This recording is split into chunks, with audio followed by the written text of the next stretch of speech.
It's an NFC East extravaganza tonight on This Week in Pro Football. Sal Paolantonio joins us on a must game for the Eagles and whether the Commanders are in fact for real. Sean Green has your Philly, New York props and bets and some big games to talk about. Bill Reinhard on Devontae versus Garrett and two New York boys, Myers and Leonard, will help me hash out Big Green versus Big Blue. That's all tonight on a Week 7 edition of This Week in Pro Football. It's time for This Week in Pro Football, a deep dive into the key issues and marquee matchups in the National Football League. For the next 60 minutes, we invite you to sit back or lean in with host Pat Callahan as we preview the week's Eagles matchup, big games, breaking stories, and all news NFL. It's This Week in Pro Football, right now on JAKIB Media Sports. All right. Hello, everybody. Pat Callahan joining you for week number 7 of This Week in Pro Football here on JAKIB Sports. Thank you very much for joining me. As for the next 80 minutes or so, we will talk about the week upcoming in the National Football League, some big games on the docket in week 7. It's already been a very interesting season, and hopefully you'll join me for the whole program. We've got Sal Paolantonio joining me in just a couple of minutes. We got Sean Green at the bottom of this hour to talk some Giants-Eagles props and some numbers on some big games. Bill Reinhard will talk fantasy with me later on. And then at the top of the hour, I'm going to have two New York guys on, Gary Myers and Pat Leonard. Pat, of course, covers the Giants for the New York Daily News. And we will talk about Eagles-Giants and the latest drama with the New York Jets and Aaron Rodgers. All right, let's get going here, Xander, with a little good, bad, and the ugly here. Let's bring up those Week 6 standings right now in the National Football League. The good from last week, well, the NFC North. I mean, take a look at it. The NFC North is a combined 17-5 through 6 weeks of the season. Every one of those teams would make the playoffs if the playoffs started today. So kudos to that division. And by the way, Minnesota, Detroit, and Green Bay, a combined 6-1 on the road so far this season. The bad, well, how about those New Orleans Saints in the NFC South sitting there at 2-4? They scored 27 points in the second quarter against Tampa Bay, 27 points in one quarter, and still managed to lose by 24.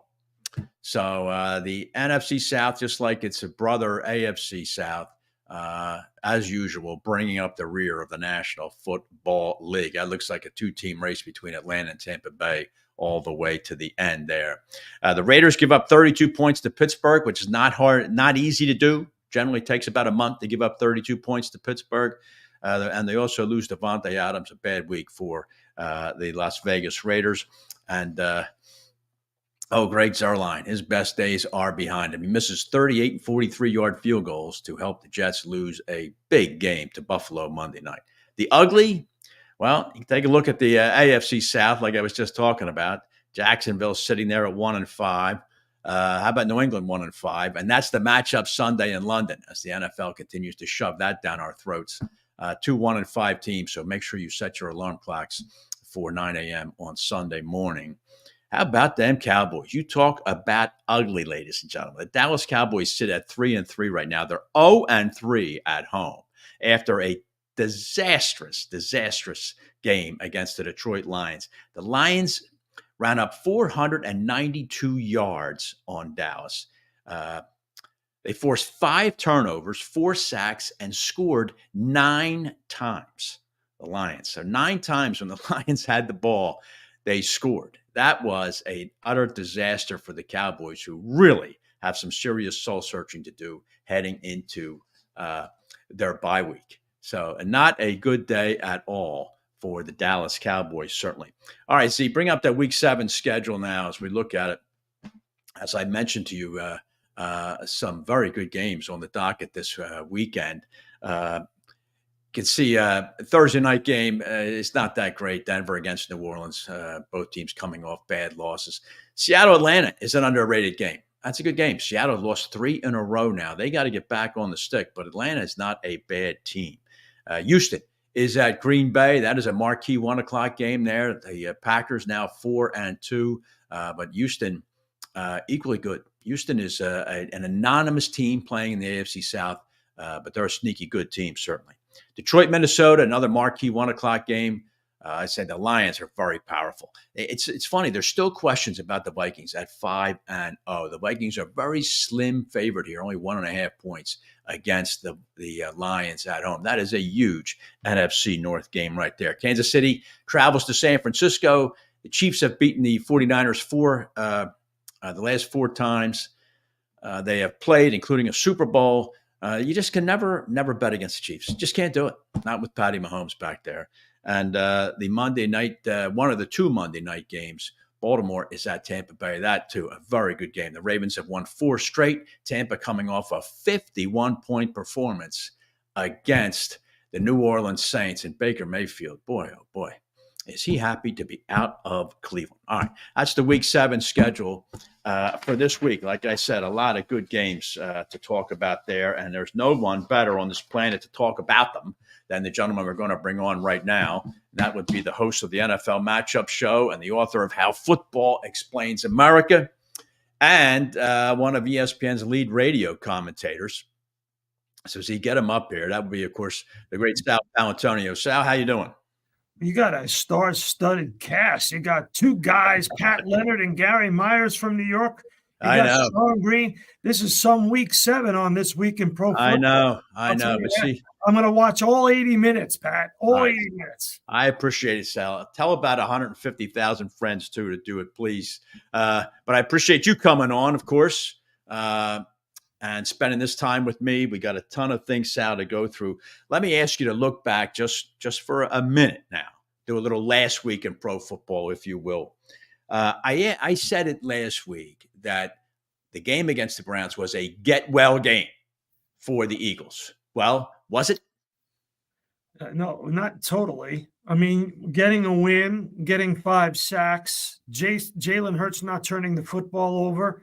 So those were good in the diagnosis of get well for the Philadelphia Eagles, but erased by the sideline antics of Nick Sirianni. I don't like the name calling, and I'm not going to call them names because I think that's wrong. Right. Some people did that this week. It was rather benign, the exchange between him and the fans. It was about running the football. It wasn't aggressive behavior. He realized, however, it was wrong for him to do. He needs to be focused on his team. He's one of 32 guys on the planet that's the head coach of an NFL team. So coming with that status, you have to have stature. You have to have the gravitas of the job. And one of those things is not yelling at the fans after the game. So that kind of erased the good feelings that came out of the chute. But Pat, really doesn't matter. Honestly, this game at MetLife, I'm at NFL Films. Exit 4 on the Turnpike. Go up to 16W, hang a left. You go in the swamp, and the Eagles will take a bus up there. It's a gotta-have-it win. Dictionary definition from the Eagles' standpoint that they have to win this game. You're playing your first divisional game. Right. You got to win a divisional game on the road against a team that's scoring 16 points a game, against a team without their starting left tackle. You got to win. Saquon Barkley's return to MetLife in an Eagles uniform, there really will be no excuse for losing this game. None. All right. I mean, one of the reasons why, Sal, and I wanted to ask you, before we get into the Eagles-Giants game in depth, and Sal had sent me a bunch of notes that I want to go through with him. But just again, if I could sneak back a minute. Last week, you were the color commentator on Ravens Commanders. And is one of the reasons why it's a must game for the Eagles. You mentioned it as a division game. Are the Commanders, I thought they put up a heck of a performance last week against the Ravens. They didn't seem starry-eyed in any way for a team that really hasn't played big games for years, Sal. Is this team a contender for the NFC East in 2024? Yes, the Commanders are definitely a contender. The big game will be November 14th, Lincoln Financial Field, Thursday night. A lot of these Thursday night games are bad. This one will be must-see TV. Commanders and Eagles Thursday night at the Link, November 14th. Yeah. You're correct, Pat. The moment was not too big for Jaden Daniels. The moment was not too big for Jaden Daniels. And number two, the Ravens never delivered the knockout blow. Right. The Commanders were in the game until the very end of the fourth quarter. Yeah. Yeah, I got that same sense too, Sal. Of course, you were there calling the game, so no one would get a better sense than you did. But this looks like a team that has really blossomed a little bit under a new head coaching staff. And God knows, Sal, they've had plenty of them. But it looks like things have stabilized in Washington. And that team does look a lot better.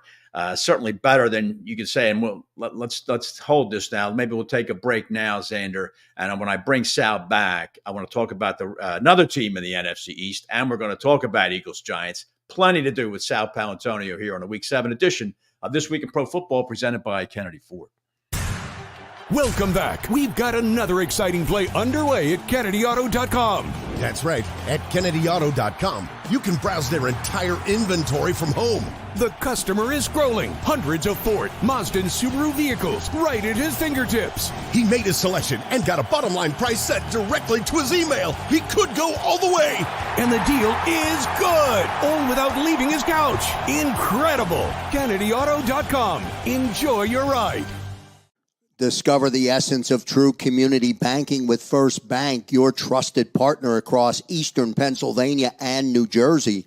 Their network of branches brings you convenient access to dedicated personal bankers who understand your unique needs. At First Bank, you're not just a customer, you're a valued member of the community. Additionally, they are excited to announce the opening of 2 new branches in Media, Pennsylvania and Trenton, New Jersey, bringing their personalized banking services even closer to you. Connect with any member of the team today at their Westchester office, conveniently located at 849 Paoli Pike, or call them at 484-881-3800. First Bank is an equal opportunity lender and member FDIC. Johnny Apple's restaurant and bar opened in 2001 and for over 20 years has been serving great food and good times to Bucks County residents, friends, and family. Ideally located at 184 Buck Road in Holland, Johnny Apple's offers a terrific array of steaks, seafood, and daily specials. They also host private parties and affairs of any size. For excellent food, great company, and a relaxed lunch or dinner, check out Johnny Apple's restaurant at 215-953-9900 or at johnnyapplesrestaurant.com.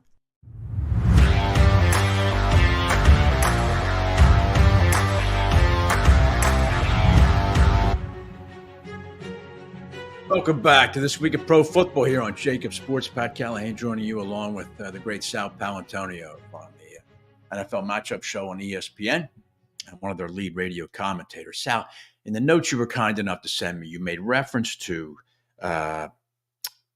Kellen Moore and the fact that, quote, there is very little formation variation to create favorable matchups. Now, you have been talking about this for weeks, that the Eagles' offense – their game plan, and the fact that in 5 straight weeks, Sal, this is according to Dan Orlovsky, in 5 straight games, the Eagles' initial drive has netted 22 yards. Why do the Eagles appear to be so vanilla on offense? That's a question that we're not getting an answer to, and it is a problem that is embedded in this team. Dan Orlovsky also said on Get Up, in the beginning of the game, it's about coaching. End of the game, it's about players. Players finish, coaches start the game. That's why for all those years, Andy Reid had 16 plays, the first 16 plays that he had scripted. Right. And he was always so successful at it. That was from Bill Walsh, exactly Mike Holmgren, Steve Mariucci, that coaching tree. You script those plays, you will be successful. You run them in practice. Doesn't matter what the defense is going to do, because you can adjust. Right. And the Eagles are just not there. Whether or not it is, the injuries that they've had, I don't know. Whether or not it's just the way Jalen Hurts wants to be coached in the beginning of the game, I don't know. But right now, you have very little motion. A.J. Brown is lined up to the left. If they have a one-on-one matchup, anybody can read that. You're going to A.J. Brown down the chute on a 9 route, and you throw it to him in the end zone, and he's going to win. Right. Devontae Smith, sometimes they'll put him in motion, but they didn't until the end of the game, and that's when he got the touchdown. Yeah. That I just don't have the inside information as to why that's happening. Yeah. And when it's asked, the questions are shut down. Yeah. I was just going to mention that to you, Sal. Sirianni was dismissive when asked in the post-game presser with his two children there about the Eagles' inability to score in the first quarter. And he just dismissed that question. Orlovsky further said on ESPN that the Eagles are, quote, the least prepared team in the NFL. Now, that may be too harsh an assessment, but just talk about that for a minute. Does their lack of success in the first quarter indicate that they're not coming in with, as you described it, the type of scripted game plans that the more successful and varied offenses are doing? Yeah, Dan said that on Get Up this morning. I was on that show from a Zoom call from my home. Right. And there was a discussion about the Eagles, and he made a direct causal relationship between the fact that the Eagles have had one first down in their first 5 initial drives in their games this year. Right. And he basically, said as a result of that, it looks like the Eagles are the least prepared team in the NFL. Right. It is a little overboard. I get it, but I understand the point that he was trying to make. But I wonder, just speculation, perhaps a little informed, I wonder if Nick Sirianni shuts it down because he doesn't want to criticize his offensive coordinator and his quarterback. Right. That's a fair assessment. It really is. And let's talk about the quarterback for just a minute, if we might. The Eagles are 10th in the NFL in offensive yards per game. And Jalen Hurts, they're averaging 220 pass yards a game, 221, Sal. It's not terrible. He's playing a good quarterback. But you mentioned in the notes, you said, if Jalen has to go to a second or third read, he rarely makes the right read in time. Now, you've been talking about this all season too, that he's taking too much time to find that third read. Did you see any improvement in that in last week's game tape? I did not, especially in the first half. Just watching it, you can see he locks in on his first guy, and he's not quick enough to get off of it. Usually the route is already in a very long stretch, right? And he doesn't get to the second or third read. Right. Giants. And that's going to be a problem this week. I'm going to say that. I also wrote in the notes. Right. It's very important for Jalen Hurts to be quick, but also patient. Yeah. And those two things are not contradictory. Right. He needs to be quick to get the ball out because under Shane Bowen, who's an acolyte of Dean Pease, and there's a reason why Baltimore brought Dean Pease back, and they learned it from Bill Belichick. Right. Very good with their multiple blitzes, overload blitzes. They get to the quarterback quickly. He's got to be quick to read, quick to react, quick to get the ball out, have an answer for the blitz. He's been very, very good against the blitz this year. Very good. Yeah. Much better than he was last year. Yeah. But he has to be patient like he was last week and don't throw the interception on the deep ball into double and triple coverage like he did earlier in the season. So be quick, short, be patient, long. Giants pass rush has been pretty good too, Sal. They got some guys that can get after it on the defensive line. They were chasing Joe Burrow all around the yard Sunday night. In another game, the Giants really in a very competitive game. The Giants play competitive games. They just lose them. All right. And I think the Eagles have a decided advantage in talent at quarterback. And boy, that's got to manifest. If they want to win the game, I think he's better than Hurts is better than Daniel Jones, and he's got to play like it, right? That will win the game for Philadelphia. Both teams, the pass rush has developed. The Eagles had 5 sacks last week. Now, Darius Slay missed practice on Thursday because of a knee issue. So that's going to put a crimp into what Vic Fangio calls in a game. But that Cooper DeJean corner blitz that got Deshaun Watson was something that is pretty clear that Vic Fangio really wanted Cooper DeJean for that exact reason. Yeah.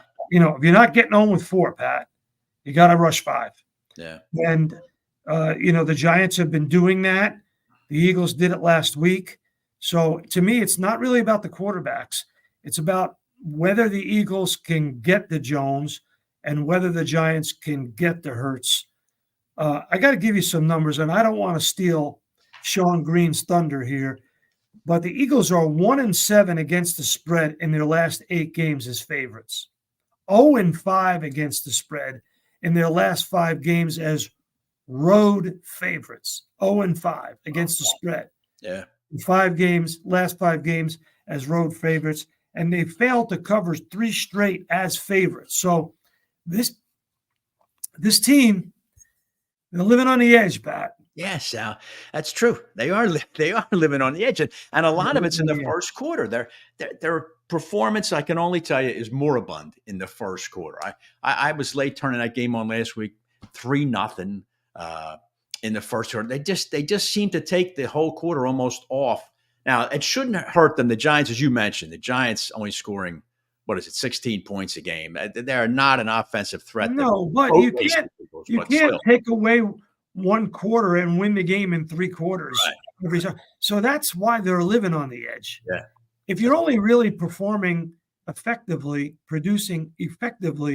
in 3 of the possible 4 quarters, you're obviously giving your opponent a major advantage. It's like having one hand tied behind your back. Fair enough.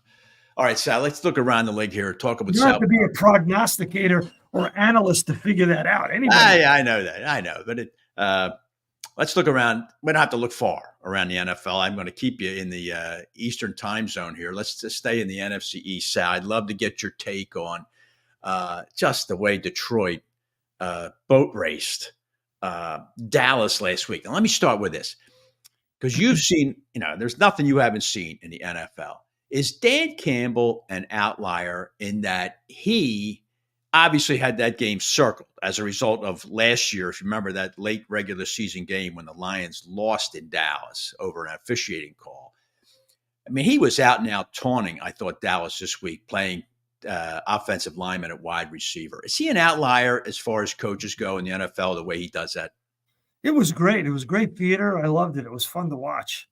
Yeah. And he's fun to watch. And they are fun to watch. They are. You put that offense on tape and you watch it. That Ben Johnson offense is intricate, detailed. He is scheming guys open. And Jared Goff's ball is accurate. It is. He's got a quick release. Yeah. He's got a great trajectory. He's got great velocity on his football. They are the only team. Now, we have talked about this on your program all year long. The NFL is scoring at a 14-year low. Scoring per team, per game, is at a 14-year low. There's only one team. I've never seen this before. I haven't seen it in a long time. And as you know, I track points allowed and points scored because to me, that's the most important stat. There's only one team scoring over 30 points a game, and that is the Detroit Lions. About that, right. And the Lions are averaging almost exactly 30 points a game. You're right. But that is Detroit. Like, take as an example, Philadelphia in 5 games, 106 points, 45 points less than the Lions. This isn't to buttress your point. Now let's go to the other side, Sal. Dallas was a disaster. And Jerry Jones, as usual, ends up dominating the headlines, which is probably he does a big favor to his team when he does it, because nobody focuses on the fact that Cowboys are really not that good. Did we all vastly overrate Dallas coming into this season? I didn't see them do anything in free agency. It took too long to sign CeeDee Lamb and Dak Prescott, and it turns out it's the wrong decision. Right. It's like I don't know how to explain it except that they just had, they lost some key players to injury on defense, Micah Parsons being one of them. Right. I don't see how they can win games without Micah Parsons. Yeah. And you go up against that offensive line in Detroit, which in my view is the best in the NFL. I think the Eagles are second, Lions are number 1.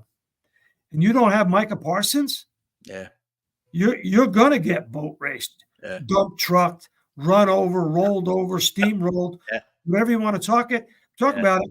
And the owner was ill-mannered on the radio as a result a couple of days later, trying to fire people for asking legitimate general questions. Yeah. Sal, Dallas is 0-3 at home. The Giants are also 0-3 at home. What's happened to home field advantage here? I mean, has Dallas ever really had a home field edge down there, or is it just too transient a city where other teams easily put fans in the stands there? You know, there's a couple of teams that really have home field advantage in the NFL now. Kansas City, certainly the Eagles have had home field advantage. You know, when the crowd is as menacing as it is. Right. But, you know, if you make mistakes, if you don't have your best players, you make mistakes like the Eagles did on Monday night against Atlanta, you're going to lose. Yeah. You don't have your best players on defense, and in comes the only team scoring 30 points a game. You have the best offensive line. Micah Parsons is not playing in the game. Now, there's no excuse for that score. Right. That's a college score. Right. You know, that's Baylor versus Rice. That's right. That's right. All right, Sal, one last thing for you around the NFL. And again, it's not too far. It's 16W also. That is the New York Football Jets. And the fact that they're now 2-4. And as I said, they're constantly on national TV. But that notwithstanding, what's next for the Jets to do? Are they going to lure Jordy Nelson out of retirement now because Aaron wants him to be his slot receiver? What are your thoughts on the trade for Davante Adams? And does him showing up in New York cure what is ailing a 2-4 football team? It better. He was brought in to save the team, Pat. Yeah. He was brought in to save the team. But I don't see it this week against Pittsburgh. Yeah. Pittsburgh, you know, TJ Watt, when the lights go on on national games, TJ Watt is a terror. He's tough. Yeah. And the Jets don't have a great offensive line. No, Sal, they don't. And they've got probably the single most immobile quarterback in the National Football League right now. They didn't, you know, my view is that Davante Adams is a good X-receiver, maybe one of the best in the NFL. X-receiver being the wide receiver to the quarterback's left. Okay. To the boundary side of the quarterback. Right. And Garrett Wilson was playing that position. Wilson's better on the move. So you put Davante Adams there, Wilson on the move, Allen Lazard. Now you got something. Right. Ball can come out much quicker. Yeah. That'll make Aaron Rodgers more effective with an offensive line that has been difficult for him to maneuver around. So, but listen, Russell Wilson's going to start at quarterback. Right. You know, the Steelers, they're playing, mix and match kabuki theater with their quarterback positions. I know they are. So I don't know what will happen, but that Steelers defense is legit. It's always legit at home, and it always comes out under the lights in a national game. And it's probably, Sal, one of the other locales where there is a home field advantage, being Pittsburgh. So, all right, Sal, what's on the matchup show this weekend? What is? You got it all. It's week 7. You just laid out the whole show, Pat. Well, I want everybody to tune in anyway, because aside from this show, it's the most erudite football program on, and I want everybody to check it out. So make sure you do that this weekend on ESPN. You can. You got Sean Green, you got Gary Myers, you got Pat Leonard. You got an all-star cast coming up, Pat. I don't have that. I got, NFL Films, Greg Cosell. That's the big guns there, Pat. I got Sal Pal, too. Thank God for that. Sal, thanks very much for joining me, and look forward to following you over the weekend here and another week, and we'll have you back on to talk about what you called a must-win game, and I think it's going to be very interesting to see how they do. Gotta have it. All right, Sal. Thanks very much, pal. All right, Sal Paolantonio joining me there. Some great conversation always is with Sal. All right, listen, we get back. The great Sean Green is going to join me. We're going to talk about some interesting props on Eagles Giants and also a few games from a very good Week 7 slate. We'll do that next on This Week in Pro Football, presented by Park Bank.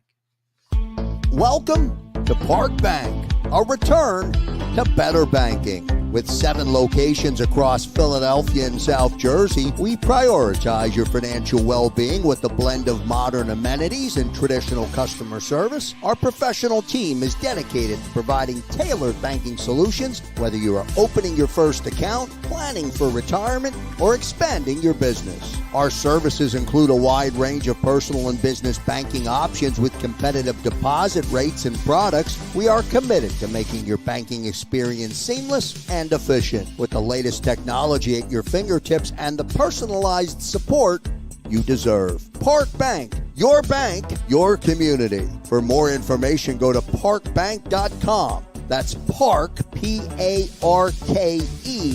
bank.com. Member FDIC. Concrete Cutting Systems Incorporated is the concrete cutting specialist in the Philadelphia area since 1995, and they've become the specialist in the Pittsburgh area as well. These guys are celebrating 28 years as the industry leader in the field of concrete cutting and robotic demolition. So if you have a project that requires any type of concrete cutting or drilling, concrete demolition, or interior excavating, call the specialist, Concrete Cutting Systems, located at 2514 Orthodox Street in the heart of Philly. Call them at 215-533-0652. With a fleet of over 70 service trucks, Concrete Cutting Systems Incorporated is always ready to service all of your concrete cutting, drilling, and concrete demolition and highway sealing needs. These guys are the only full union concrete cutting company based in Philadelphia. So don't delay. Call the boys today at 215-533-0652. And be sure to check them out on Facebook and Instagram at CCSINC_Phila or on the web at concretecuttingsystems.net.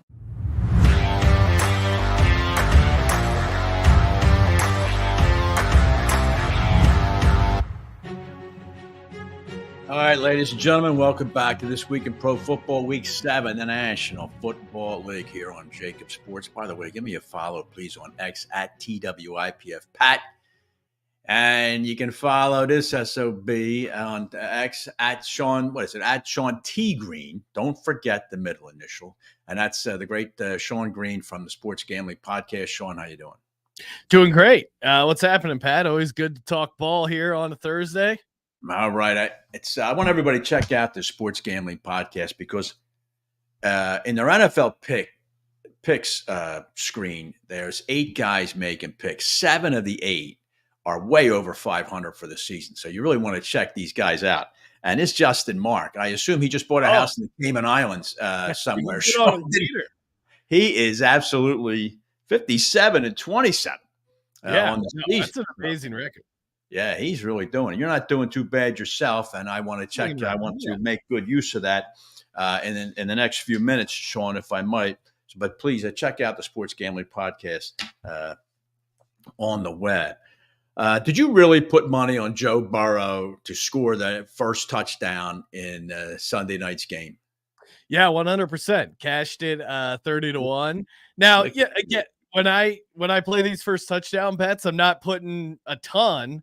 Right. I'll put maybe like a tenth or a quarter of what I would maybe put on a game. But, you cash a couple of these, and that's usually how I play it. I'll play the primetime game first touchdowns. I'll maybe play 2 or 3, 10, 25 bucks at most on these. And, I've had decent luck with these over the past couple of years. And, that was a great hit. Certainly – I didn't think it was going to be a 46-yard. I was just going to say, you never know when Joe Burrow is going to take off on a 47-yard touchdown run. So. Did not see that coming. But I like the angle of betting on desperate quarterbacks. Either they're now we see it all the time with rookies making their first start or early on that season, the play breaks down. They don't know what to do. They scramble. They're near the goal line. They go for it.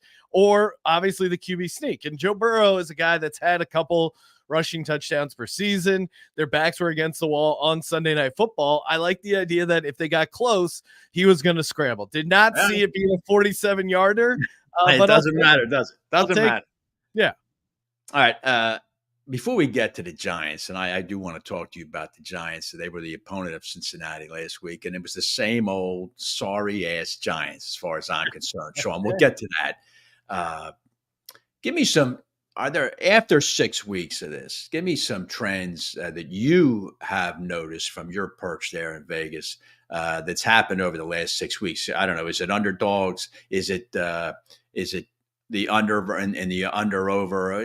Tell me what you're seeing there that's out there so far for 6 weeks. Yeah, I guess this year is a great example of or just a great reminder that things kind of come back to the middle as far as, hey, the public's getting destroyed. And that really was the storyline. And I feel like we talked about it, these, We big did. underdogs winning outright. And then last week, the public has an all-time good week. So the public's almost dug themselves out of the hole they put themselves in through those first 5 weeks. Week 6, it was incredible. I can't remember a time, like on our sheet, we only had 2 favorites covering this, or sorry, 2 underdogs covering the spread, and only 1 underdog winning outright, and that was the Indianapolis Colts, which was a very small dog at 2.5. So I think all that regression that we were expecting by keep having these outlier underdogs win, and that all came crashing down last week. And it kind of makes sense, right? Because these teams, they don't like to play in the preseason. They're worried about injuries, and they use September as kind of their preseason. So, hey, the first 4-5 weeks, okay, that's the preseason. And now the good teams that we thought were good played really well, and things kind of normalize themselves. Meanwhile, it's too late for a lot of people's Survivor contest, but that's kind of what it feels like big picture as far as dogs, favorites, the public, and the sharp action. Yeah.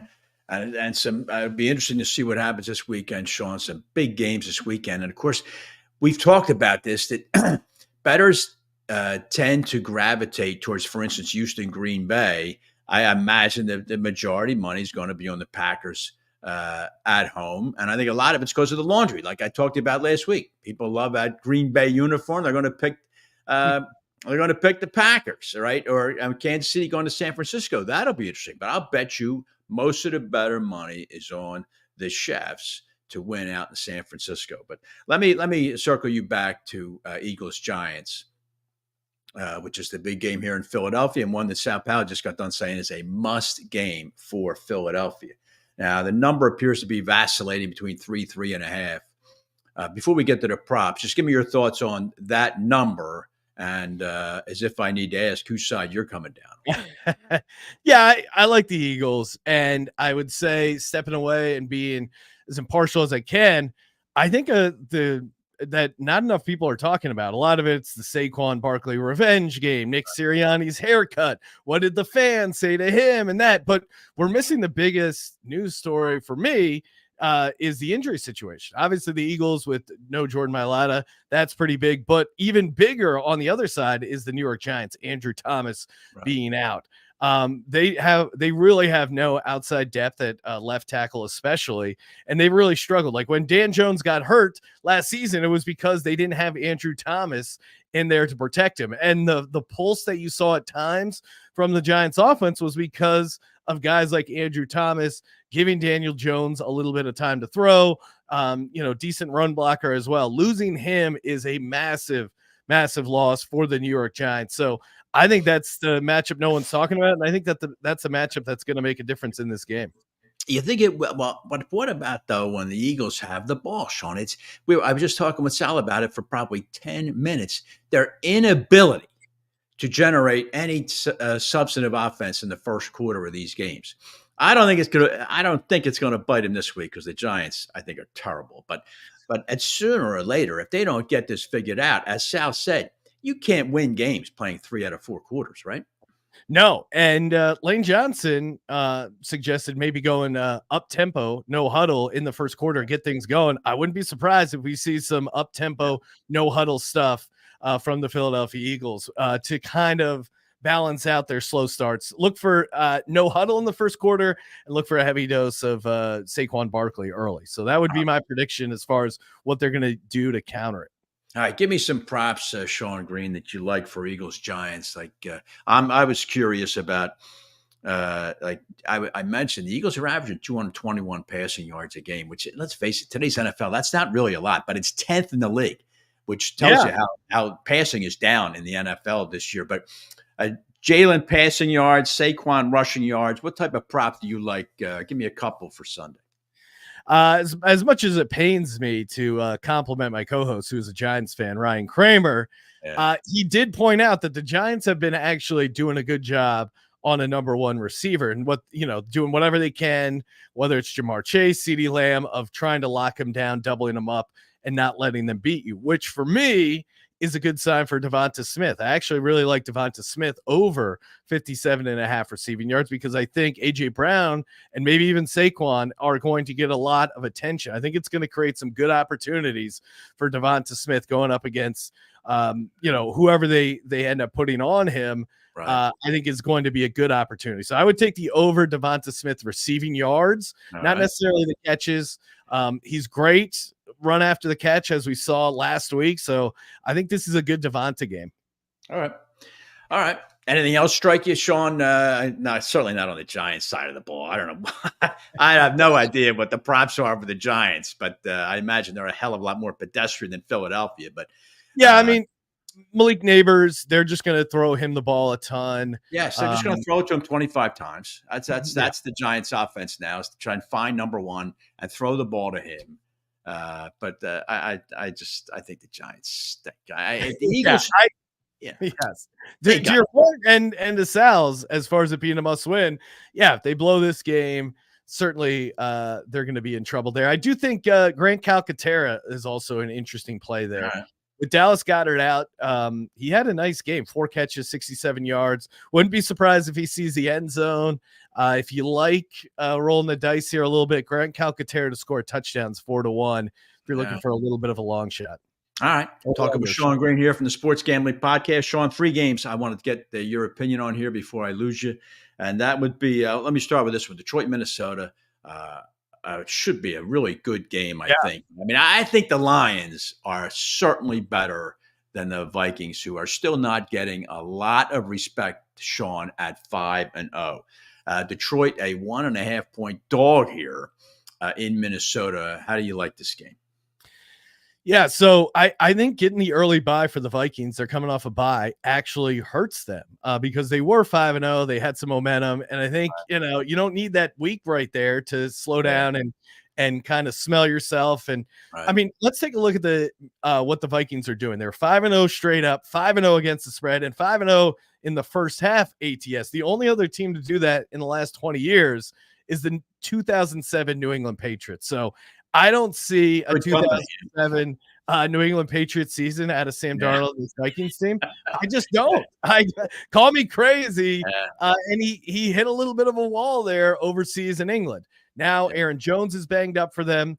And I would say this for the Lions, they did lose Aiden Hutchinson, but we see this all the time where especially on the defensive side, the star player is out, the team rallies around, has a big game, win one for Hutch, get up for this game, and then you fade them the following week in that letdown situation.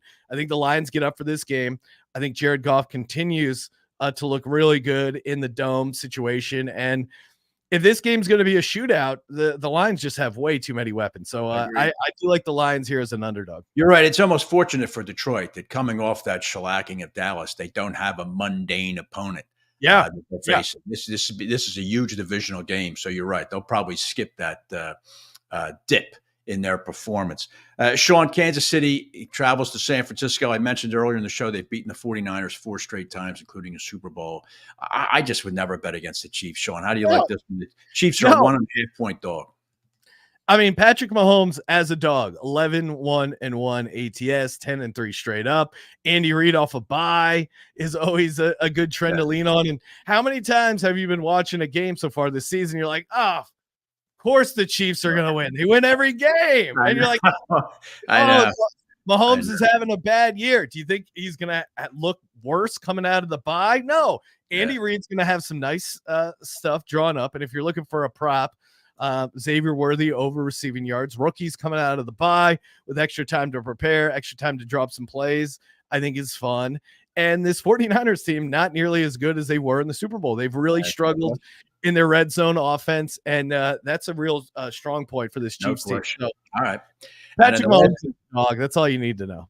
Last one I wanted to hit you up for, Sean, was a good Monday night game.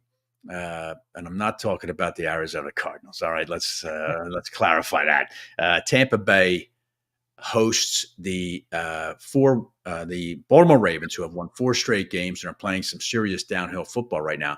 But boy, the Buccaneers can put up points, Sean. How do you like this game? Tampa is a 3.5-point dog at home against the Ravens. Yeah,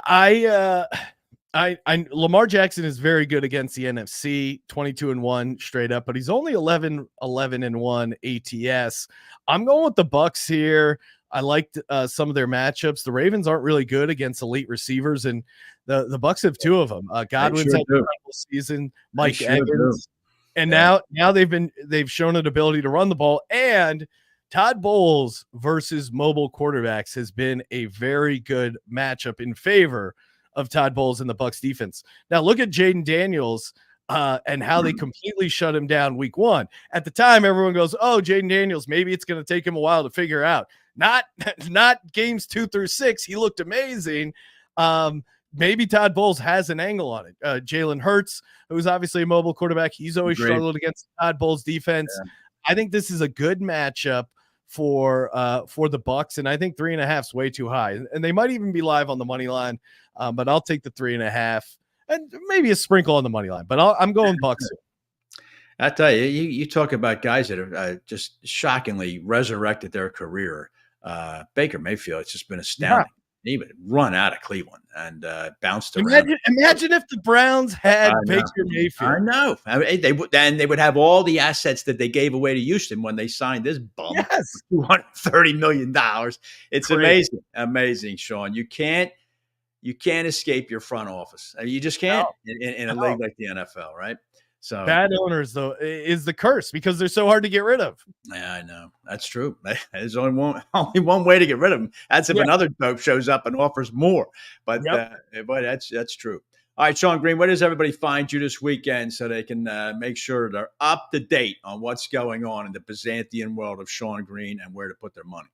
Yeah, sportsgamblingpodcast.com covering we got a ton of sports. If you can bet on it, we're covering it. All the content is free. And so check us out. Wherever you listen to your shows, we're there. Just type in Sports Gambling Podcast. Can't miss us. All right. Sean, thanks very much for taking the time. I always appreciate it. Look forward to talking to you next week. All right. Let it ride, Pat. All right. Sean Green joining me. Next up, we got this guy joining me, and that's the great Bill Reinhard from Fantasy Guru. We're going to talk some serious fantasy football, the trade of Devontae Adams, and what that means for both of those guys. Adams, one of them now, the big receiver, and Garrett Wilson, the other one. We'll talk about that and many, many other things to set your fantasy lineups. That is next on This Week in Pro Football, presented by Kennedy Ford. What on earth are you doing? We have dinner reservations in 15 minutes. I'm trying to figure out who to start in my fantasy football lineup. Every website I check has a different opinion. It's driving me crazy. How do you set your lineup so fast? I have a secret weapon that will blow your mind. Wow. What's the secret? I've been using fantasyguru.com for all of my fantasy football decisions. Fantasyguru.com? Isn't that with that crazy guy, Jeff Mans? You mean the legendary fantasy guru, Jeff Mans? He's a genius. Fantasyguru.com has everything you need to dominate your league. Starts, sits, busts. It's like having a fantasy football expert panel in your corner. Wow, fantasyguru.com. But I feel like you're cheating on me. How do you think I won our league last year? Fantasyguru.com. It'll feel like you're cheating, but you're not. Join fantasyguru.com today. Use the code NEW30 for 30% off instant savings. Evolution Energy Partners has helped hundreds of businesses save millions of dollars on their energy spend. They offer electricity and gas procurement strategies, efficiency audits and engineering and financing solutions, as well as online utility bill management. To learn how your business can save, visit www.evolutionep.com or contact Chuck Herschella at 610-329-8288. Evolution Energy Partners, energy solutions to improve your bottom line.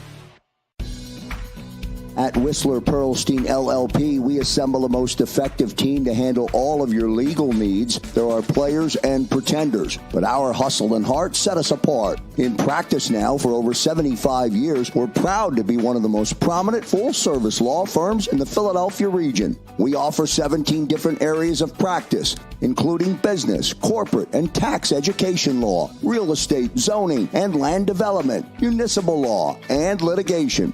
Our top-rated attorneys and staff are laser-focused on client success. We strive to provide outstanding legal counsel with the highest level of care and consideration. Let us show you the Whistler way. Learn more at WhistlerPearlstein.com or email Michael J. O'Donohue at mod@WhisPearl.com.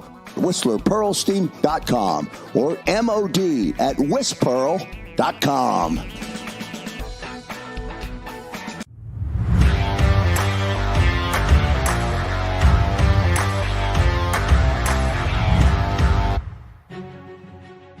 All right, back here, Week 7 edition of This Week in Pro Football on JAKIB Sports. Pat Callahan here with you, about to be joined by the one and only Bill Reinhard from FantasyGuru.com and the New York Daily News. Billy, how are you?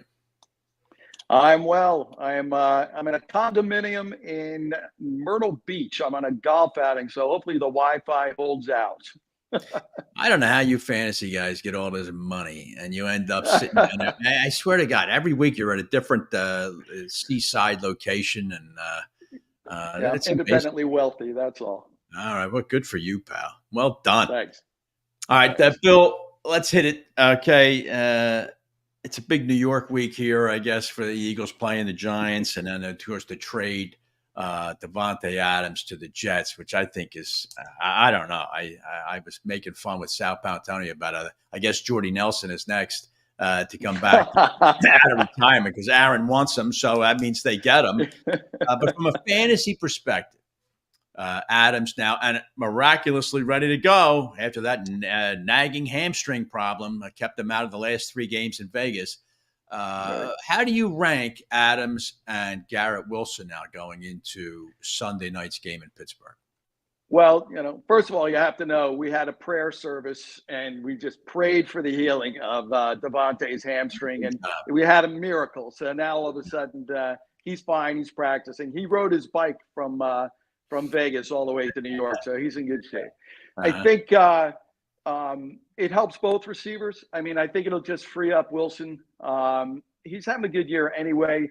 My only thing is because of the connection with Adams, that Rodgers is just going to favor Adams, especially on the little 2-yard outs from the 2-yard line into the end zone. I think the touchdowns and the first downs are going to go to Adams. I think. Go ahead, Bill. I'm sorry.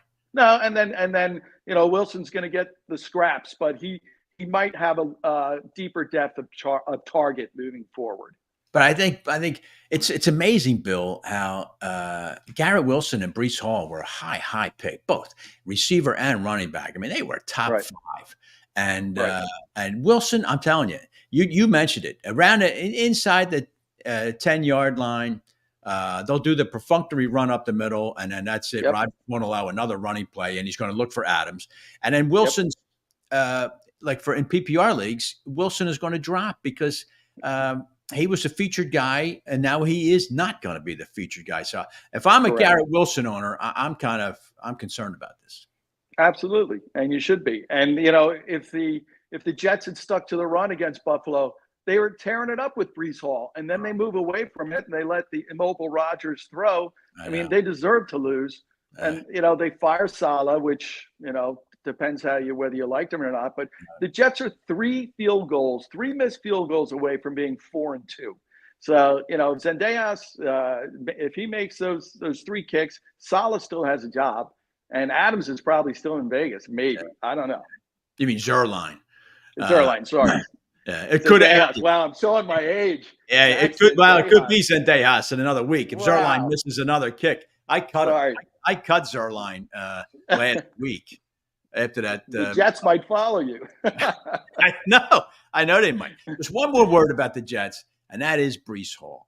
That play in I guess it was the fourth quarter. I don't know, Bill, third or fourth quarter. He breaks down the left sideline. He is going to score a touchdown. He needs one guy to beat, and he just meekly gets like tackled out of bounds, like he wasn't even trying. And then off he goes to the sideline. In comes Braden Allen. What's going on with Breece Hall? I mean, is he? He was a top 5, if not top 3 running back in every fantasy draft, and he looks like a certified bust. Yeah, I can't explain why he wouldn't just lower his shoulder and try and get into the end zone on that long run. I think it was Taylor Rapp for the Buffalo Bills, who is not a big guy. I mean, that's the other thing. The Bills are small. Their linebackers are small. The secondary is small. You can play smash mouth. So I don't know why Breece wouldn't just duck his shoulder and try and get that extra 3 or 4 yards to get the touchdown. It's just a mystery to me. I mean, he's still in the top, I think, 18 in fantasy running backs, but he's certainly not what you wanted when you drafted him as early as you did. You thought you were getting, with Rodgers back there, you thought you were getting a monster with Breece Hall, the way he catches the ball. And that 100%. Is a disaster for owners of Breece Hall. All right, Bill, we're talking here with Bill Reinhard from FantasyGuru.com, the New York Daily News. Bill, let's talk some quarterbacks for a minute. I just want to hit you with a few names, and you tell me how you like their prospects for Week 7. The last couple of weeks, Bill, everybody's been talking up Geno Smith. His production's been outstanding in terms of yardage, but he has yet to have a multiple TD game. Right now, Seattle goes up against a high-octane Atlanta team. You feel good about Geno this weekend? I feel great about Geno. He's my 6th-ranked quarterback. He's inside. He's on a fast track. I think the Jigba is going to have a good game. I think Metcalf, if he's healthy, is going to play well. This is going to be one of those shootout games that we look forward to between the Falcons and the Seahawks. So I think I'm all on board with Geno Smith. I really am, and I know he's been disappointing, but I think he has the good game this weekend. Another guy who has been fantasy enigmatic, Bill, if I may be so bold, is Holmes, who has now become, dare I say, Bill Reinhard, a QB. Yeah. I mean, a lot of places have him ranked as out of the top 10 this weekend against San Francisco. Where do you have him? Yeah. Well, he hasn't had a top 10. I think he's had one top 10 performance in his last, something ridiculous, like 14 or 15 games. So you're right. But I think he's going to have the 250-yard, 2-touchdown game. He's not going to give you the big breakout, but you can throw on the 49ers. They've given up a couple of touchdowns in the first 2 games to receivers, and they've given up a touchdown every game to receivers. So I think Mahomes he'll get you your 2 touchdowns, but he's not that 300-yard, 4-touchdown guy that we used to see 2 years ago. And you drafted him, you have him. You can't bench him. I mean, people call me and text me and says, "Hey, Danny Dimes this week at Philadelphia, over Mahomes." I'm like, no, do not do that. Just stay with Mahomes. Don't outthink yourself. It happens so often. You're right. Let me hit you with one more name, and I was going to talk to you about Drake May, but I'm not going to. All right. Okay. Instead, I want to talk. Jared Goff is another name, Bill, that seemingly never makes it into the top 10 in terms of weekly quarterback rankings, and yet last week 3 touchdowns, 315 yards against Dallas. The guy throws with the talent that he's got. He's the perfect quarterback for Detroit because he throws a beautiful pass and they have a hell of an offensive line. And that's when Goff is at his best, when he just sits in the pocket. They have a big game against Minnesota, a heavily blitzing defense. How do you see Jared this weekend? He's Mike Francesa always said, guys like him are like the little girl with the curl. They're nice and cute and adorable, and then they disappoint the hell out of you. So that's what he's so hot and cold. Sometimes, he's great. He's not. But Minnesota's defense has been playing terrific. I see this as a lower scoring game than most people think, especially with his inconsistencies. So, 2 touchdowns tops, but this isn't going to be the back and forth kind of 35-36 football game people want. No. All right. It's just an interesting thing to me. You got Jared Goff, Patty Mahomes, quarterbacks may be the quarterbacks of the two best teams in each conference. And yet, from a fantasy perspective, they're not getting a hell of a lot of respect. It's an interesting thing. And the Chiefs are undefeated, so I know. Who's going to complain? You know, I don't know. Not Chiefs fans. There's nobody going to complain with that guy. And that guy is he's the best in the business. I don't care what his stats say. If I want to win a game, I know who I want at quarterback. All right, Bill. Before I let you get out of here, just give me some for Week 7. Just give me a couple of one-off guys that you might like. I'm specifically talking about wide receiver. You can throw in a tight end because I can't stand these idiot leagues that have a separate tight end position. I think it's ridiculous. But if you got a couple, give me a couple one-off Week 7 type wide receivers or a tight end that you think might be in for a nice weekend. So if Cooper Kupp doesn't play, first of all, if Cooper Kupp plays, put him in your lineup. All right. But if he doesn't, then Whittington, the kid, Jordan Whittington, who's had back-to-back terrific games, pick him up, put him in your lineup, and don't worry about it. He will have a great game. You go with him. Jordan Addison from Minnesota. He had 85 yards and a touchdown last time he played against the Lions, so I like that. You can go with K-Dot and that tight end. He is quietly a top 10 tight end, and I know that's not saying much, but he scores. He's had a couple of touchdowns. He had a good game last week, so you can go with him. And then the last guy I'll give you is Wan'Dale Robinson, because that guy, he drives me crazy because if you need 10 yards, he runs an 8-yard out. And if he catches the ball and he sees the first down marker, he runs out of bounds before he gets there. So I watch this guy. He drives me nuts. I don't know how, football savvy he is, but that guy catches 6-7 balls a game. They're going to have to throw against Philadelphia. He's going to compile the catches and the yards again. Neighbors is going to be back. I know they are missing the tackle, which does hurt, but I think Wan'Dale is going to have himself another nice PPR game. The guy gets between 12 and 16 points a week. Sign me up. I'll take that every week. Very good, Bill. And I'll give you one last word. You excited Amari Cooper coming to Buffalo? I really am. He's a puzzle piece I think we needed. And I think that I wouldn't start him this weekend. He didn't get much practice time but I think he's going to be the nice compliment. Keep the kid Coleman, the rookie wide receiver, on the sideline for a little while. He doesn't know what he's doing out there yet. So he's a puzzle piece. All right, Bill. That's a good way to put it. He's a puzzle piece. Some games he will simply disappear. So we'll see. I don't think Josh Allen will put up with it, though, but it'll be an interesting 100%.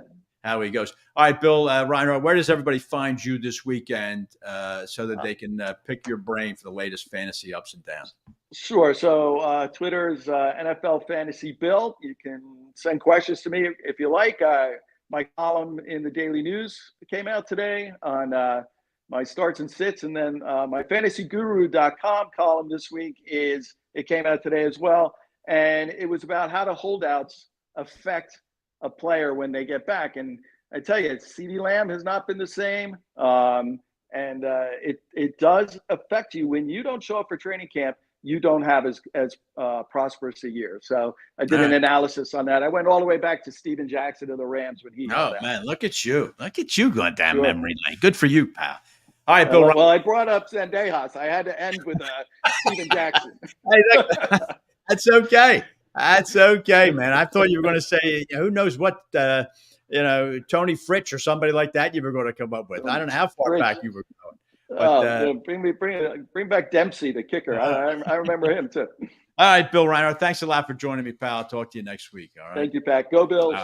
All right, Bill Reinhard joining me there. And now I'm looking forward to this segment very much. We're going to bring on two serious New York football guys to talk about Eagle Giants.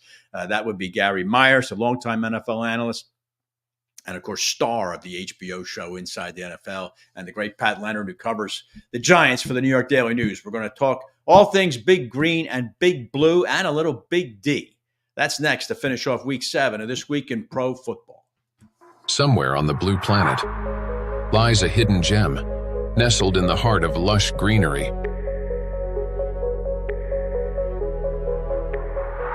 Where the game of golf takes on a new meaning. At Spring Mill Country Club, we offer an unparalleled golfing experience. Our meticulously maintained course is designed to challenge and delight golfers of all levels. But that's not all. Spring Mill is also the perfect venue for your most cherished celebrations. From intimate gatherings to grand weddings, our elegant banquet facilities provide the perfect backdrop for your special day. With exquisite cuisine, personalized service, and breathtaking surroundings, every event at Spring Mill becomes a cherished memory. Let us be a part of your journey, whether it's a round of golf, a celebration, or a once-in-a-lifetime wedding. Spring Mill Country Club, where every moment is extraordinary. Visit us today and create your unforgettable story. Welcome back. We've got another exciting play underway at KennedyAuto.com. That's right. At KennedyAuto.com, you can browse their entire inventory from home. The customer is scrolling hundreds of Ford, Mazda, and Subaru vehicles right at his fingertips. He made his selection and got a bottom line price set directly to his email. He could go all the way. And the deal is good, all without leaving his couch. Incredible. KennedyAuto.com. Enjoy your ride. Johnny Apple's Restaurant and Bar opened in 2001 and for over 20 years has been serving great food and good times to Bucks County residents, friends, and family. Ideally located at 184 Buck Road in Holland, Johnny Apple's offers a terrific array of steaks, seafood, and daily specials. They also host private parties and affairs of any size. For excellent food, great company, and a relaxed lunch or dinner, check out Johnny Apple's Restaurant at 215-953-9900 or at johnnyapplesrestaurant.com.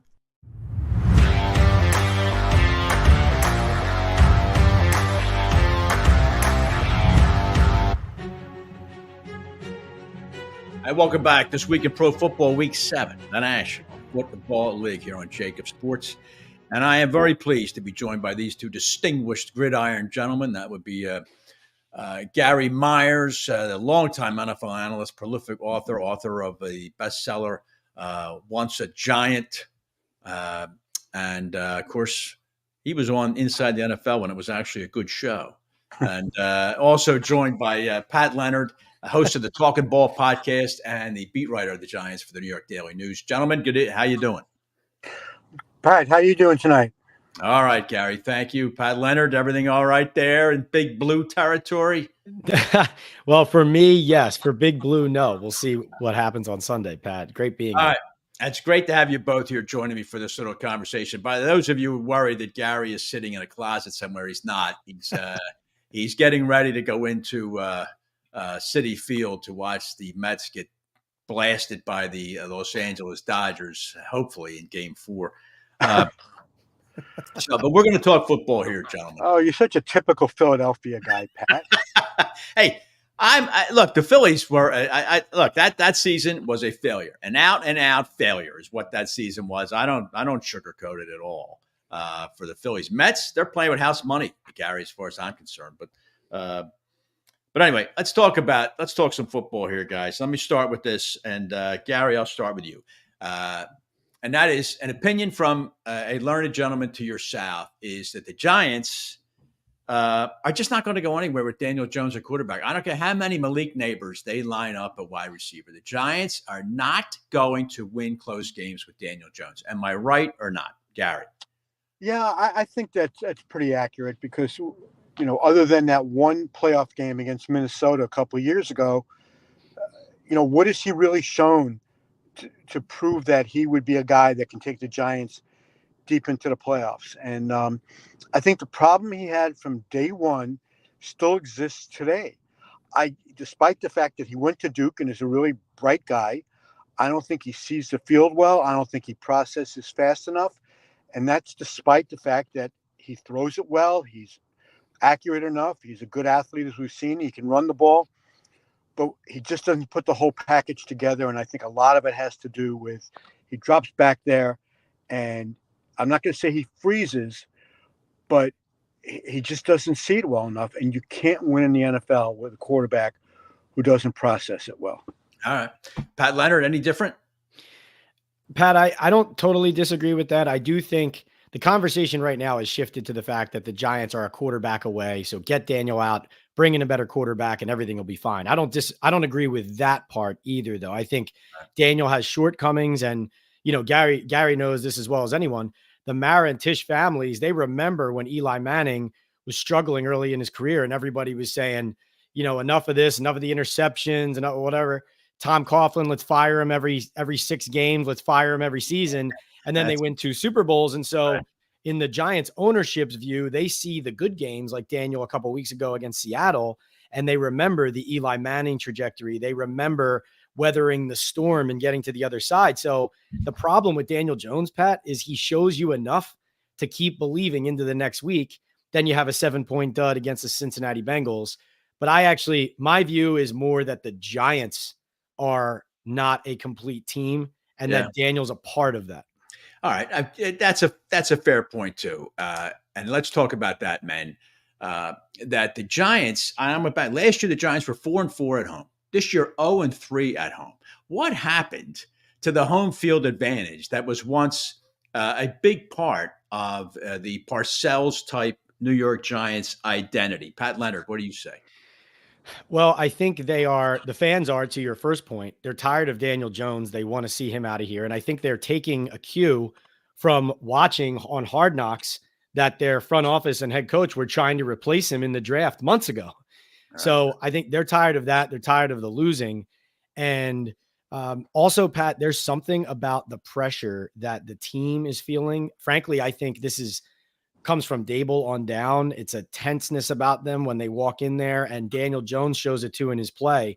Daniel Jones right now has 0 touchdown passes and 4 interceptions at home, and 6 touchdown passes and 0 interceptions on the road. Those are the splits right now.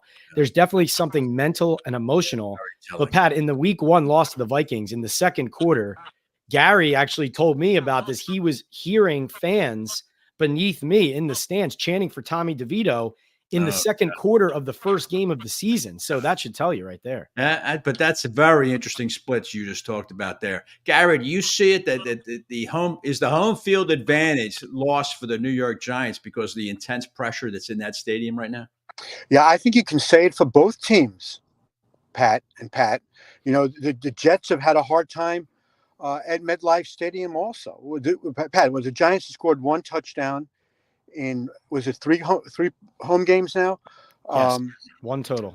If I'm putting this together correctly, I think there's been 1 playoff game at MetLife since the teams moved in 2010. The Giants won a home playoff game in 2011. There's something about that place that I don't know. It just permeates through both of the home teams that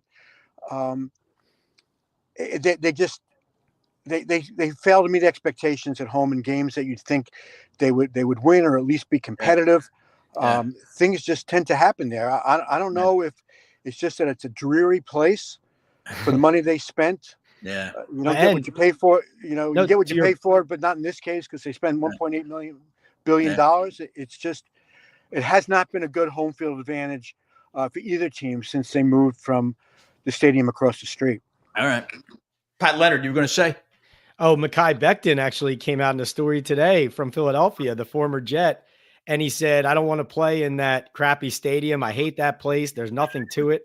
So it's so funny. Here's a guy who played for the Jets, and he said, I just don't like that stadium. There's nothing about it. It's a dreary place. So I think players in general. This is one interesting thing, though, Pat and Gary. Maybe the amount of booze on going towards Saquon Barkley and the amount of hatred directed at the Eagles running back takes a little pressure off Daniel Jones and the Giants. You never know. But there's the amount of booze consumed in tailgating prior to the game, I think has something to do with it.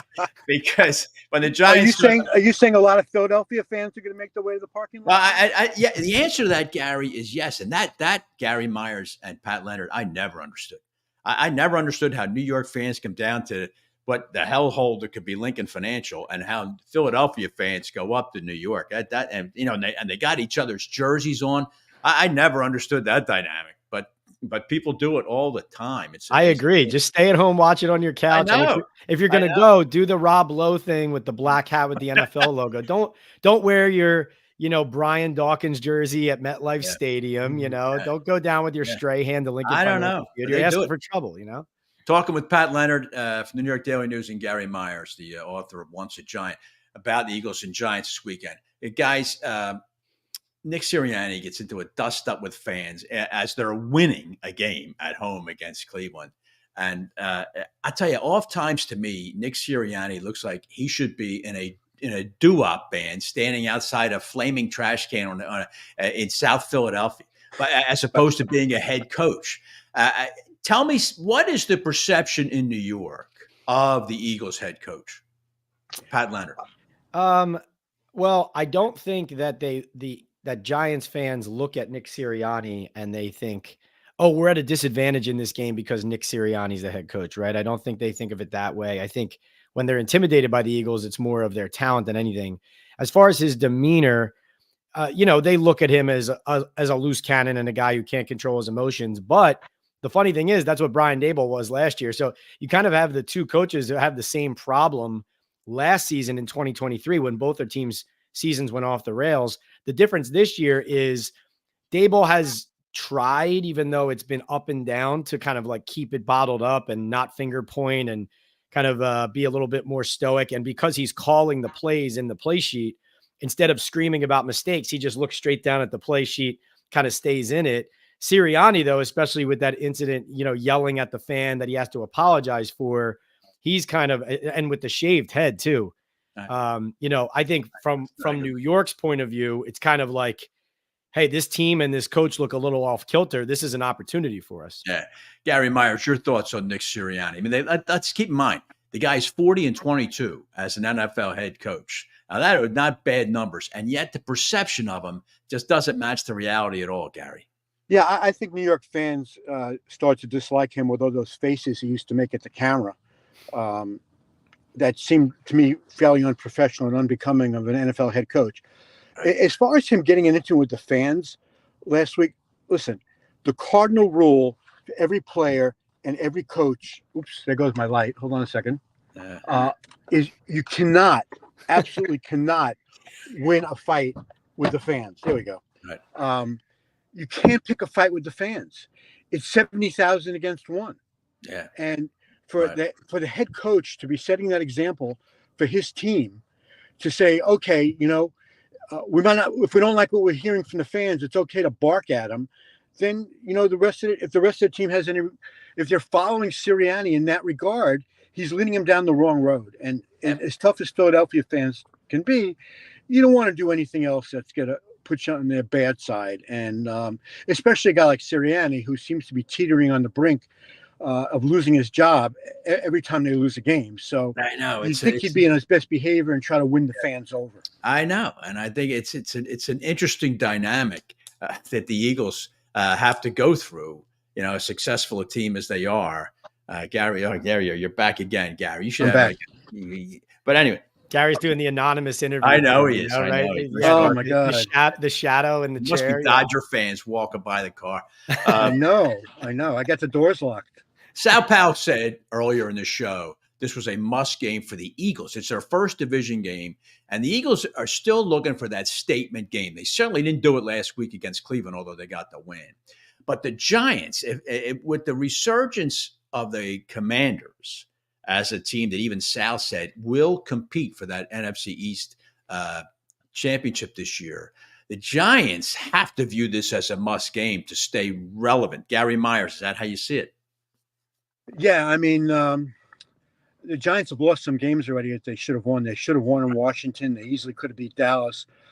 They can't afford to start the year being 0-3 in the division, because then you're in bad shape with tiebreakers. If they even get that far with tiebreakers become relevant. Right. I also think that they need to win this game just to keep the fans somewhat behind them. Last week, I thought that, the fans were kind of jacked up because they'd won a game that not many expected to win in Seattle, and then they come home and they lose again. So, I think this is a pretty important game. And if they intend to do anything with their season, this is a game they have to win. All right. Pat Leonard, see it any different? No, absolutely a must win. Gary's right too. The Giants themselves, they're questioning themselves after the Cincinnati game because they thought they found it in Seattle. They thought they had bottled it up, what they were going to be, what they were growing into. And then the Cincinnati game, they kind of looked at that as, wait a minute, what are our answers now? We thought we had the answers. We don't have them now. Think about these numbers too, Pat. If they lose this game, they go to 0-3 in the division. They go to 0-4 at home on the season. And this goes to the fact that the seat could turn very hot quickly for a guy like Brian Daboll, maybe even Joe Shane. If they go off the rails here, you lose this game, Pat, they will fall to 1-10-0 in their 3 years against the Cowboys and the Eagles. Wow. And if you're coaching the Giants and you win 1 out of 11 games against the Cowboys and the Eagles, you're asking for trouble. You're exactly right. I mean, that is about as good a statistic as you could produce, Pat, as to why those two guys might be on the unemployment line at the end of this year. You can't do it. And to Gary's point, you can't compete in the NFC East if you're losing every time you play your two major competitors in the division. So this is a huge game. The easiest, not the easiest, but the most straight line to making the playoffs is winning your division games. Yeah. Because like I said before, that gives you the edge with the tiebreakers. And if you're competing against another team in your division for one of the wild cards. So all right. The Giants got to get this stuff together. And, having Malik Neighbors back this week, I think will be a huge help. Yeah. All right, guys. Last one, gentlemen.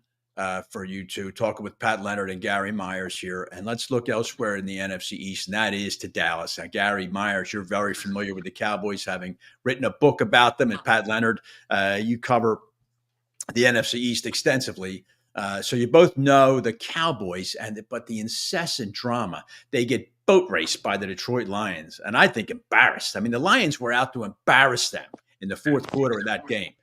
Playing offensive lineman at wide receiver and doing hook and lateral plays with offensive guards.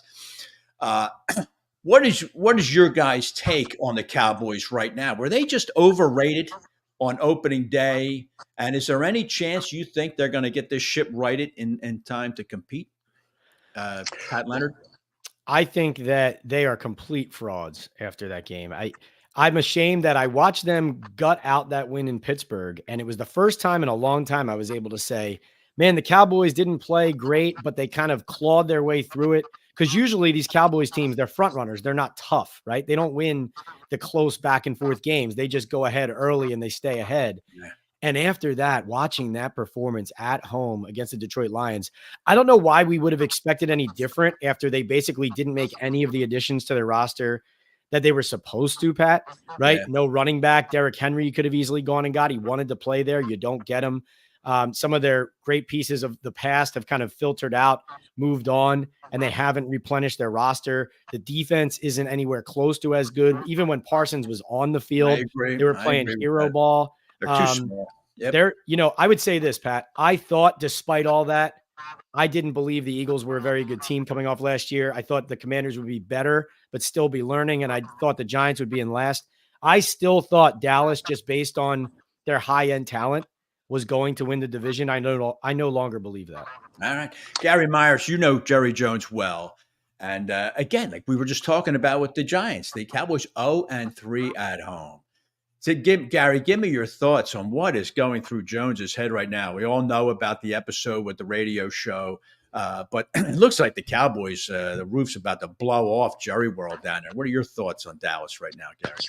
Yeah, I mean, when you think about their last 4 home games, going back to the playoff loss to Green Bay and then home losses so far to New Orleans, Baltimore, and Detroit, not only have they lost those games, but they're getting completely blown out. And it's not even close at the half. They can't even stay in the game at the half. And that's 4 straight home games, again, going back to the playoff game. They did nothing in the offseason to improve the team through free agency. I mean, you talk about, a team trying to have fiscal responsibility. Well, it's hard to really justify that when a team is worth $10 billion and he's got plenty of cash on hand. And they make the excuses that, we signed Dak and CD Lamb, so, we got to cut it back somewhere. They're trying to win without having any running backs. And I think the trend is going back this year. I think we've seen with 300-yard passing games are decreasing, and there's more reliance on the running back. But the Cowboys don't have any running backs, and he claims he didn't have any money to sign Derrick Henry, who gashed him for 150 yards. Jerry, I don't know. I mean, he just seems like he's not trying in the off season, and it's really showing up right now. It is. I think he's exhausted, and I think that you're right. I think it's in with Dallas. The vote is in. And 3-3. I don't think they're really going any. The division is very competitive, but in terms of the NFC, I mean, I mentioned earlier in the show, guys, that the power now is in the NFC North. All four of them would be in the playoffs right now, and they're 17-5 combined. That division. Well, it helps to pick top five like Detroit and Chicago have done every year for 10 years. They finally got it right? I mean, that helps. So, absolutely. And some good play callers and coaches now in that division too. That's true. You're right. You got that too. And I think it's going to be a real, that is a huge game Sunday for both Philadelphia and New York. It's going to be interesting to see how it goes, but the Giants are on the brink. Your guys are right. The Giants are on the brink of being out of it. If they go 0-4 at home, I think that's going to be a rough. Pat, whichever team wins this game is going to be, practically sipping champagne because of the misery they avoided, and whichever team loses, Rome will be burning, whether it's South Philly or East Rutherford. All right, well, let's go Dodgers, Gary. All right, hopefully, you taking the time to you drive. You are down. Such a sore loser. The Mets just wiped the field of the Phillies. I'm sorry, pal. I'm sorry. No one likes the Mets. Let me break it to you, Gary. Nobody outside of the New York tri-state area can stand the New York Mets. All right, I'm sorry, pal. I just got to break that to you. Nobody can stand.